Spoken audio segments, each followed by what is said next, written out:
দুইটা ভয়ঙ্কর পাপের কথা বলে দেই। এই দুইটা পাপে যারা আসক্ত হয়ে আছে তারা তওবা করে ফিরে আসলে পরেও সারা জীবন তাদেরকে এটা সাফার করতে হবে। কথা বুঝতে পারছেন না? তওবা করে ফিরে এসেছেন মনে করেন, তারপরেও আপনাকে সারা জীবন এই পাপের ফলটা ভোগ করতে হবে।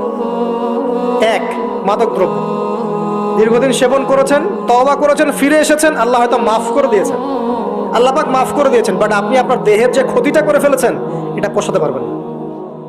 এক নাম্বার। দুই, তখন আপনি যদি বিয়ে করেন আপনি স্ত্রীকে সন্তুষ্ট করতে পারবেন না। হ্যাঁ। দুই নাম্বার হচ্ছে এই যে গোপনে যুবকরা যে পাপটা করে, মাস্টারবেশন, যেটাকে আমরা বলি হস্তমৈথুন, এই পাপ যেসব যুবকরা করছে বা করে, এবং অ্যাভেলেবেল এই পাপটা সবাই করে, কারণ এখন পর্নের যুগ, পর্ন দেখলে তো আর কোনো উপায় নাই, তখন তো এই পথেই যেতে হচ্ছে, নিজের উপরে নিজেকে জুলুম করতে হচ্ছে। যারা হস্তমৈথুনে অভ্যস্ত হয়ে গেছে এরা যদি তওবা করে ফিরেও আসে, শরীরের যে ক্ষতিটা হয়েছে এটা পূরণ হবে না।